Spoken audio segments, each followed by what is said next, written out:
which I don't want to do. So I'll probably just sit down. Okay.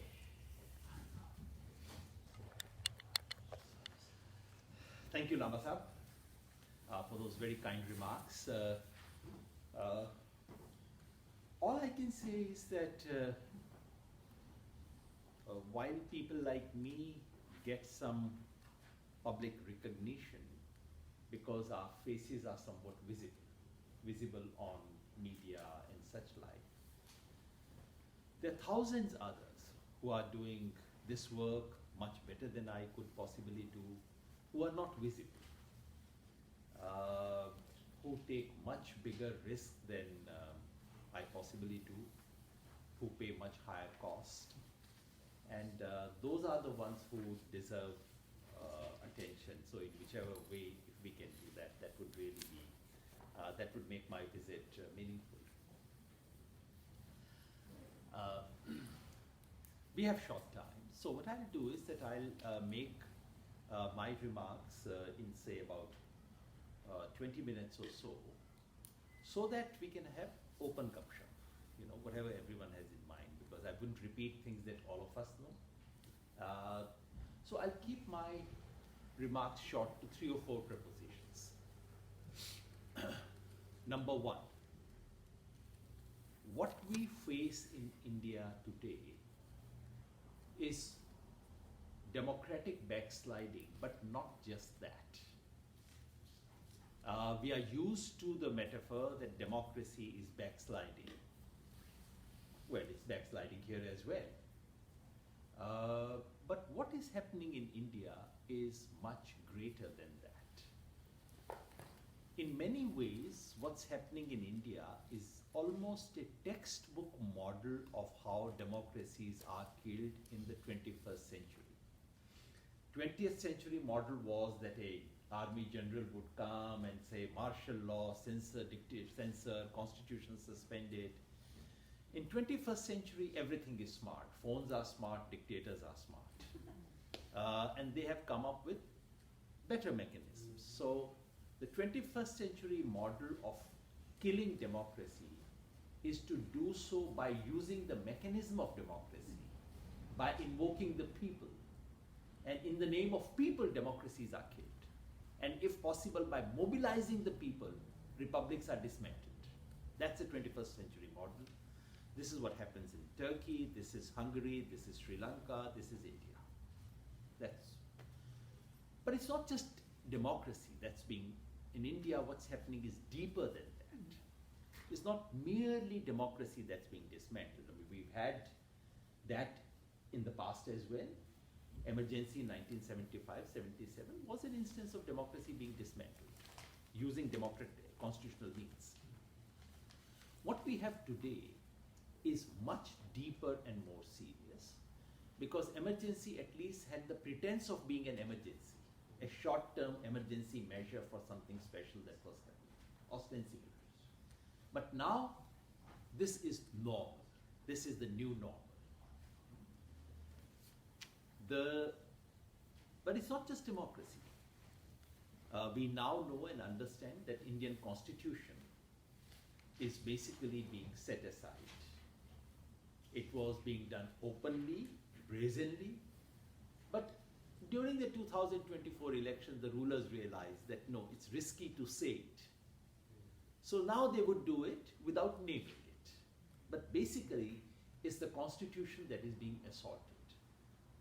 But it's not just that as well. And that's the point I wanted to make. It is an assault on democracy, yes. It is an assault on constitution, yes. But more than anything else, it is an assault on the Republic of India, on the very idea of India. And in that sense, it goes much deeper than the emergency did, much deeper than anything else that's happening in other parts of the world. This is an assault on the Republic of India, on the very foundational values of India, an assault which is unprecedented, an assault which is so dangerous precisely because it comes not from outside. Civilizations and countries are not destroyed from outside. They're always destroyed from within and by those who wield power. Ordinary people like you and me cannot do it. It's only when those in power do things, that's when civilizations are assaulted. This is what we are witnessing. So it's not an ordinary moment. It is a very deep challenge of an unprecedented variety. That's my first point. It follows from that therefore, meeting this challenge cannot be an ordinary affair. It's not merely about winning one election, defeating the BJP in 2 elections or things of that kind. While all that is important, a civilizational challenge of this kind requires a much deeper response. So I propose that we need a response at least at 3 levels. Number 1, this needs to be responded, of course, at the electoral level, because those who seek to dismantle our republic do so by using the legal constitutional mechanism of democracy, election. For all the dismantling, the rulers still need popular endorsement. They need to be able to show that people are with us. In whichever rigged way they do, but they need to show more than Putin does. In India, you still need to show to people that the rulers really enjoy popular endorsement, something that people can themselves recognize to be endorsement. Because of that, first battle is at the electoral level, using whatever remains of the democratic constitutional mechanism to defeat the BJP in the legal constitutional frame. Is that possible? Well, it is possible. Is that easy? No, it's not easy. Because there is nothing like level playing ground in the elections anymore. The ground is so uneven. Basically, so 2 players are being asked to run, someone is just running, someone else is asked to climb a hill. And then you measure. Is it impossible to win that race? Well, not impossible, but very, very difficult, which is to say, if the margin is small, if BJP is behind in genuine popularity by 2 or 3 percentage points, BJP will still win the election. But if they are behind by 10 percentage points, maybe then they would lose by a narrow margin. That's the kind of race that we are in. And that's the situation of India. Technically political scientists call it competitive authoritarianism. A country which for all practical purposes is authoritarian. However, the element of competition is reduced to an episode of election where chances for the opposition, chances for the ruling party of losing the election are substantially reduced but not extinguished altogether. That's the situation where we are. So electoral battle matters. Although it's very hard, it's not going to be easy. Number 2 is the battle on the street, and I mean democratic, peaceful methods. Please remember, for the first 10 years, the resistance to Modi regime came not within the parliament so much. It came from the streets, came from the farmers' movement, with which I had the honor of being associated, came from Shaheen Bagh, an extraordinary movement. I mean, who could have imagined something like this could take place? It came from protest against SC/ST Atrocities Act being amended on the street, the protest against that. And it came in multiple micro settings, things that we don't remember. But the protest came from the street. And it is not surprising, because given the constitution, the manner in which Indian democracy has been constituted and practices of democracy have been run, our institutions are so fragile that we cannot expect any resistance to come from institutions. All of them give in one after another. They did so during emergency, and they are doing much more than that now. So should we expect judiciary to put up resistance? Well, I would like them to, I would goad them to, but seriously, I wouldn't expect that from them. Do I expect bureaucracy? No, sir, nothing. Do I expect from media? No, they are positive embarrassment now. Media is part of the problem, it's not part of the solution. So where would the thing come from? And the experience of Indian democracy shows that it's people on the street is the only way where resistance comes from. So in a simple formulation, republic will be defended in the last instance by the public, no one else. And that's the second battle, which is of protest, resistance of the democratic and peaceful variety, which is still possible. It's very costly, it's very difficult, but still not impossible. And in the face of protests which are big, the regime has to step back. As it happened in the farmers' instance, as it happened in anticipation in the case of caste census. They anticipated that this is what is going to lead. They stepped back. So the second battle is of social movements, protest movements of various kinds, in order to create what I call a coalition of the bottom of the pyramid. That is what is required. Sadly and unfortunately in India, the top of the pyramid has been, I mean, if India is a pyramid, the top has been completely captured by the ruling party. And unfortunately, to put it crassly, the rulers of India, though the sections of society that have ruled this country, have almost no interest in the well-being of this country. You know, they've surrendered, they've compromised, they are in fact part of the problem now. It's the bottom of the pyramid. Bottom in terms of class, bottom in terms of gender, bottom in terms of caste and community.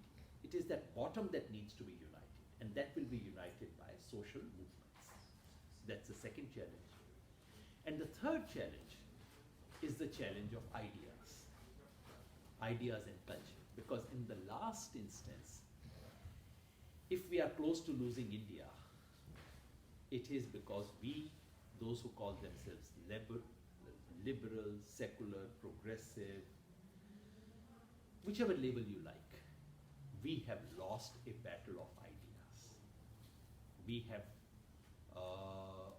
if we have the sad situation of watching someone like Mr. Modi as the Prime Minister of this country, it is because we did not do what we should have done. He won the battle of ideas before he won the electoral battle. And no matter what the result of the political battle, electoral battle is, there would be ups and downs in electoral battle. But unless we win back the battle of ideas, any electoral battle would be short-lived. Any victory would be short-lived, as we saw in 24. Any defeat would be very damaging. So this is a battle, and I keep saying, if by some magic tomorrow all the BJP governments were to just disappear, even then we have a 25-year-long battle on our hands, because that idea has penetrated every single part of the Indian establishment, from security establishment down to the school teacher. That is what needs to be. So it's a battle of ideas. And to my mind, that battle of ideas has three critical components. Reclaiming nationalism. It's important because many of us have started turning our back to the idea of nationalism. And for some reason, educated Indians, educated progressive Indians, have taken on vicariously the guilt of German nationalism. That's not my nationalism. My nationalism was always very positive. I don't need to take on their guilt. My nationalism connected me to South Africa, it connected me to Palestinians, it took me to Bandung, and it gave me the moral courage to advocate China's entry into the UN. That is my nationalism. Why should I be embarrassed about it? That we have to regain that nationalism. Number two, a sense of civilizational pride. which every civilization has, ought to have, for all its problems. You do that. Our freedom struggle, all the leaders of our freedom struggle appeared to be legitimate heir to our civilizational heritage. And that they also had the moral courage to say, these things that come to us as a part of heritage should be put in a dustbin. So they could act as a filter to say, this I take from the past, and this I do not want to take from the past. And yet they look like complete legitimate heir to civilization. We don't. And anyone who talks about any nonsense about India's past glory now looks, you can say there was plastic surgery 5,000 years ago and you look like the great heir of Indian civilization. This nonsense takes place because we have abdicated those spaces. And finally, we need to regain the legacy and the rich legacy of all religions of India. In a country where more than 95% people are religious practitioners, if you turn your back to religions, then you are turning your back to the people. This is what we have done. And when I say religions, I mean all the religions, including Hinduism. Does Hinduism have a problem? Of course, it has huge problems. Tell me one religion in the world that does not have a problem. Tell me one ideology of the world that does not have a problem. How do we confront those problems? Exactly as Swami Vivekananda did. Kick it. Put it in the dustbin. But, or like Gandhi did, I don't believe in it. This cannot be my Hinduism. It's important that it's being organized by Hindus for human rights. And it is not only for a strategic political reason that I say what I say, which is to say we need to recapture because we need to speak to people. But I truly, genuinely have begun feeling, I'm a second generation agnostic, but with that distance, I really feel that we secular people have been illiterate about religions, and we have turned our illiteracy into a badge of honor. It's time to, religions are like languages. You can use that language to write hate speech. You can use any language to write love letters, which is the case with religions, which is the case with ideologies. You can kill millions of people in the name of Marxism. You can create some of the most humane societies using the same ideology. That's the case with religions, that's the case with Hinduism. So these are the battles we need to fight. So we have a threefold battle at our hand: electoral, social movement, and ideas and culture. Third and final point that I want to make is that the battle is still on. We've not lost it yet. 2024 election showed that there is something in our country which is still alive. 2024 was not an election. It was a plebiscite. Basically, the election was designed in such a way as to get a general power of attorney from all the Indians about whatever Mr. Modi had done in the past and whatever he might do in future. So it's general power of attorney power. मैंने हाथ डाल दिया, अब आपका जो मर्जी कर लो इससे. That's basically what he wanted. And that the people of India refused to give. Because that's the 400 par, and all this was basically about saying that Janta hamare saath hai.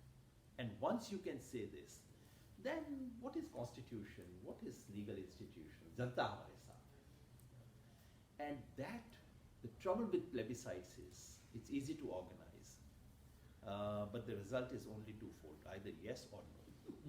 And Mr. Modi got a no in the plebiscite, which is to say, something is still alive in India.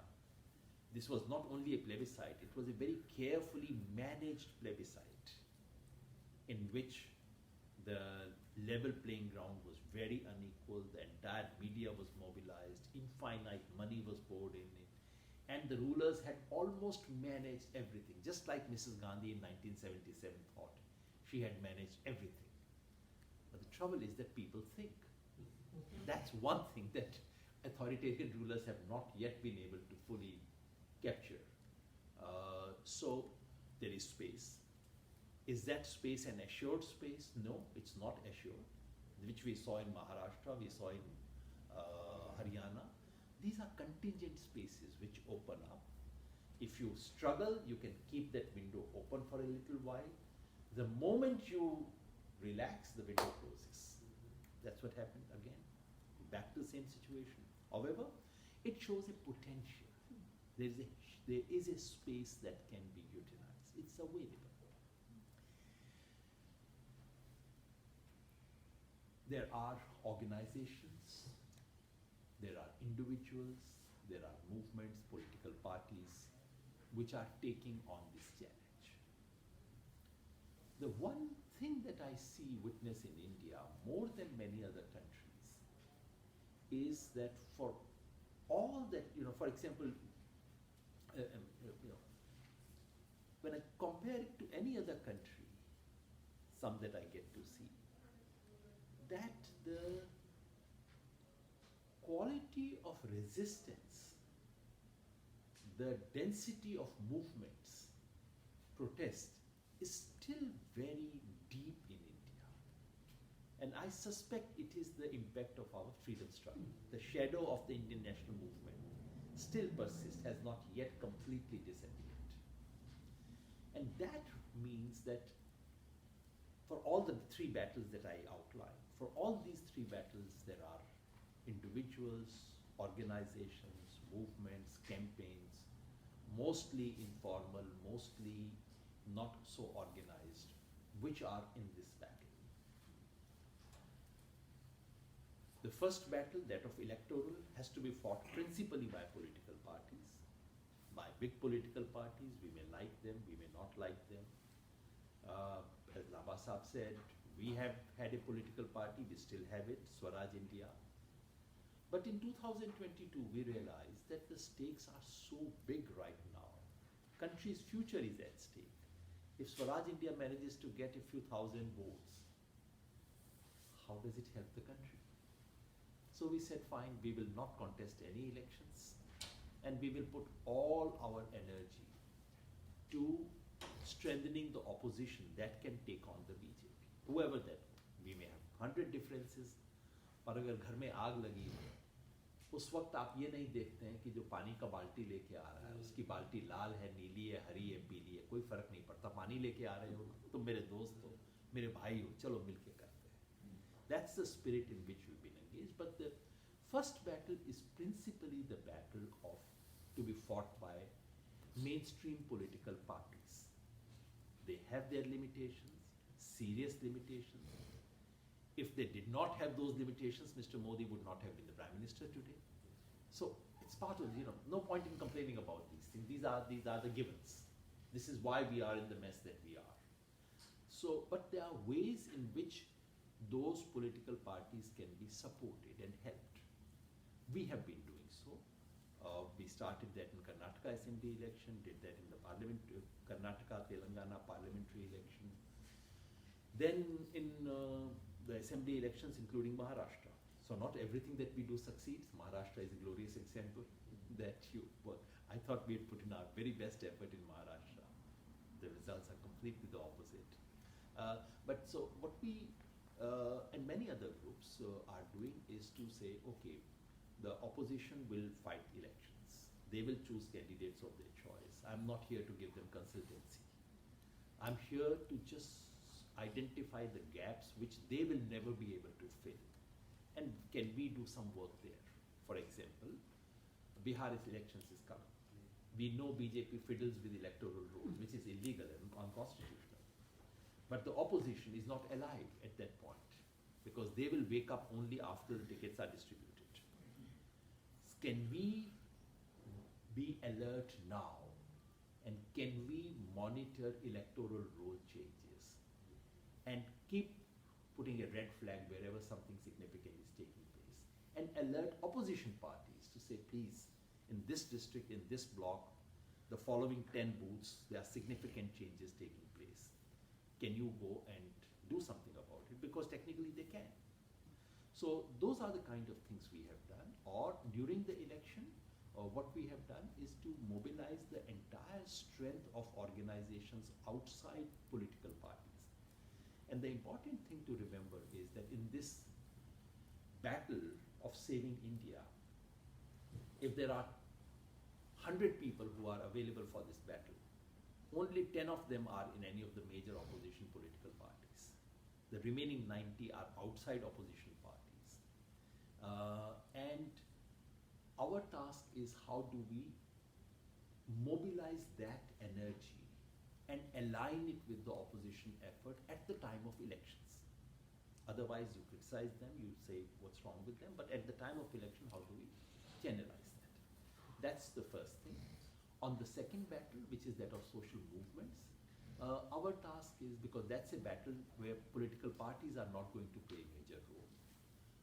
Pre-existing social formations, movement groups, they are the ones who lead that challenge. How do we strengthen them? Being a part of the farmers' movement, being involved in anti-CAA protest, I know even small things can be of huge help. I'll give you an example of the farmers' movement, the glorious farmers' movement for 13 months. Every day we would come out with an official statement in Hindi, Punjabi and English. And you know who ran it? It was just one person who took on the job. And but for that one person's effort, and we did not have anyone, I mean, otherwise the usual stuff, one day you say something, the other day you say something completely different.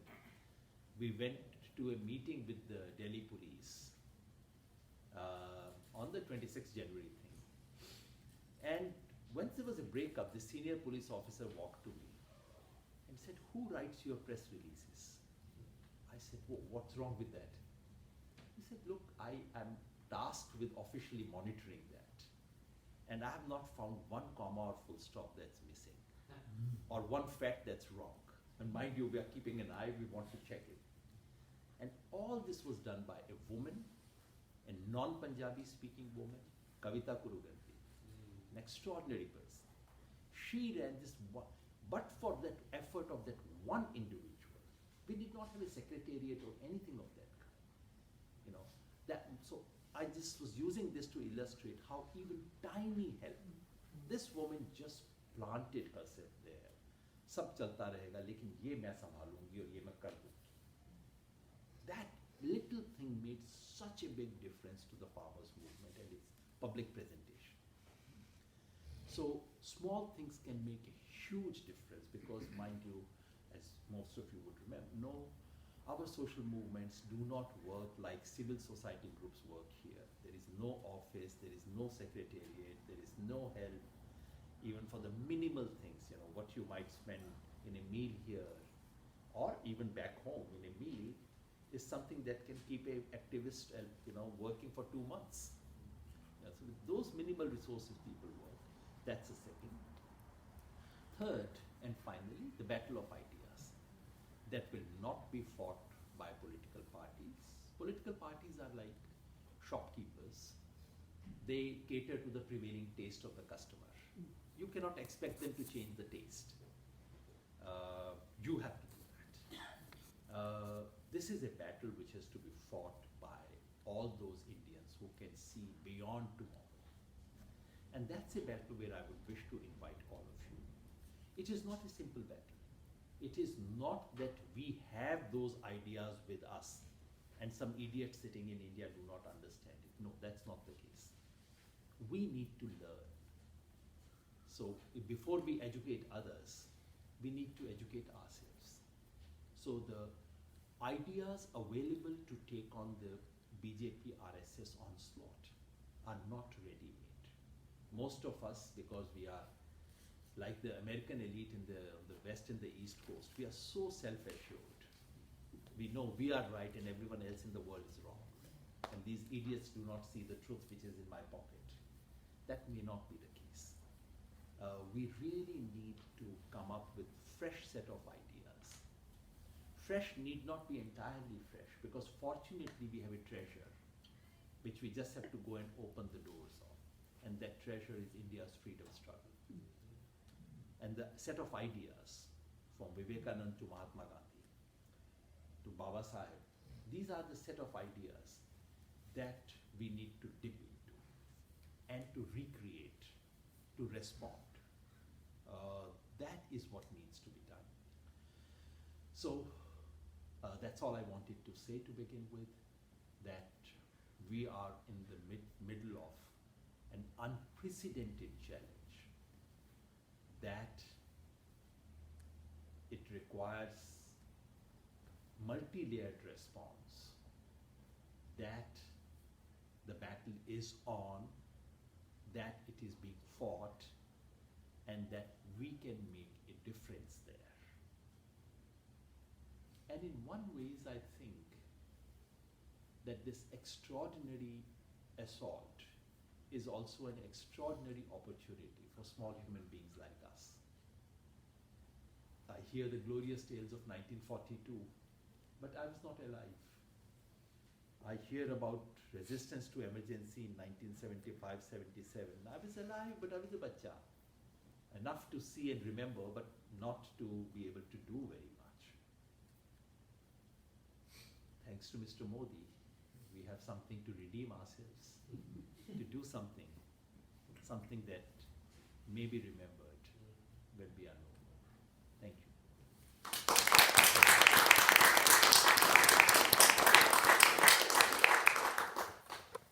Thank you. Take some questions and answers. Yeah, If folks just want to raise their hands, and, I can help moderate. Go ahead and ask questions. Yeah, right here. Go ahead. We have up till